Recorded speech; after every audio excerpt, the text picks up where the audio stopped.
Hello, JACC readers. My name is Ed Gerstenfeld from UCSF. I'm one of the associate editors for JACC Clinical Electrophysiology, and I'm here to give this podcast on our presentation that's due to be presented at the featured poster session by first author Ram Venkateswaran at the upcoming Heart Rhythm Society meeting in San Diego, and it's going to be simultaneously published in JACC EP. The title is Effect of Anterior versus Posterior Dispersive Patch Placement on Radiofrequency Ablation Lesion Size in Swine. From background, I think this all started with this one case report from Piotr Futima.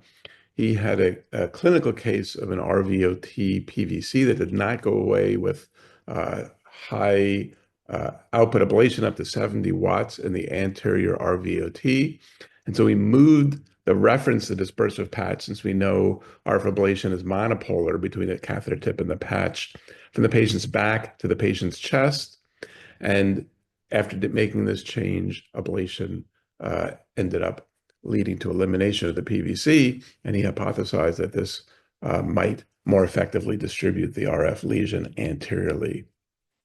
There have been several other publications, but this was a recent one using in silico modeling from the BI group. And so they did this with mathematical modeling, looking at the effect of posterior and anterior ablation and whether the dispersive patch was placed either anteriorly, as shown on the left in panel A, or posteriorly in panel B. For posterior lesions, they didn't find any change in lesion depth. But for anterior lesions, they did find a small increase in lesion depth with anterior dispersive patch placement, but they concluded that this was mainly due to a lower baseline impedance with the anterior patch because there was less tissue between the catheter tip and the patch.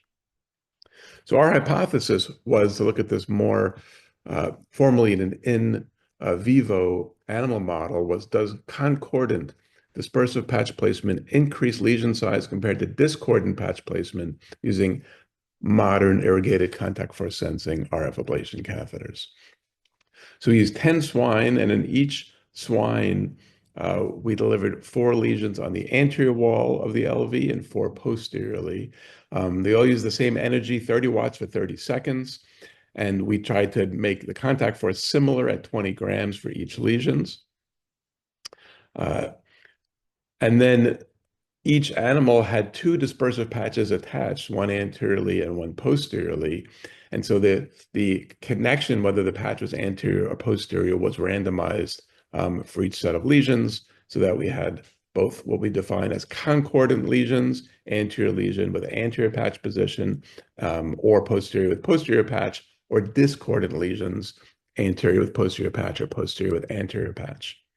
Our endpoints were lesion depth, width, and area, both by electronic measurement and histology, as well as ablation parameters. This is just an example of an electroanatomic map showing, in this case on the left, 4 lesions that were delivered posteriorly spaced out so that we can measure the volume of each lesion, and 4 lesions placed anterior, and that was a typical protocol. Looking at the results, when you look at the lesion size index, these lesions were delivered with a Technicath catheter. There was no difference between concordant and discordant groups, no difference in average contact force, no difference in starting impedance, no difference in impedance drop, no difference in the percent impedance change, and no difference in the total delivered current. So we were effective, at least, in matching these 2 groups for lesion parameters.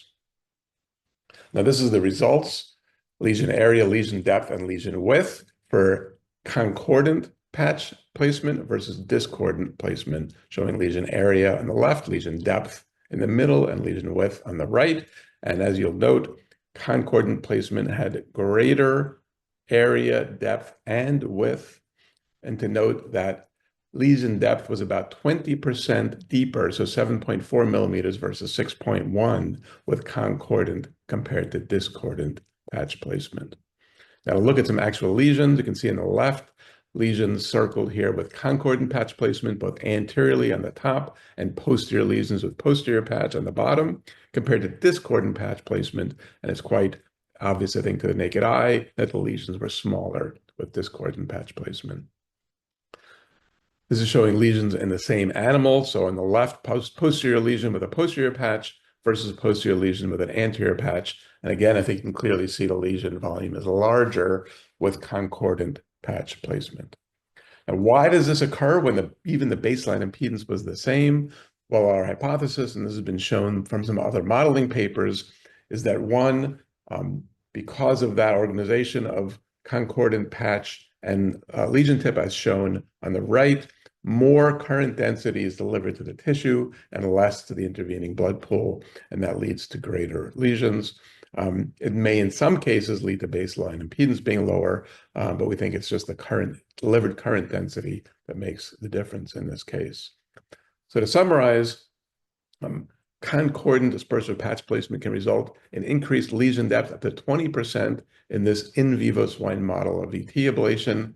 And again, the reason this is, I think, so useful is it's a very simple modification. It doesn't take special catheters or cables. The one thing I'll note is it's important to set up your patient this way at the beginning of the case, because once you have all these mapping patches, electrodes, it's difficult to move everything around. So what we've gone to do is just put a patch anteriorly as well as posteriorly, and then depending on where your PVC is coming from, you can always move to an anterior or posterior patch location to enhance lesion effectiveness and delivery. Obviously, in some cases, people use multiple patches, and I think, whether at or half normal saline to increase lesion depth. And I think how that would interact with patch placement and whether it would lead to further enhancement of lesion size isn't addressed from this study. There's only so many things we can test in a single study, but certainly worthy of further analysis. So hope this is helpful for you, and happy ablating. Let me also just thank Abbott Cardiovascular for donating the funds for this investigator-initiated research grant, as well as Ram Venkateswaran. Please come by our poster, and I hope you enjoy this manuscript.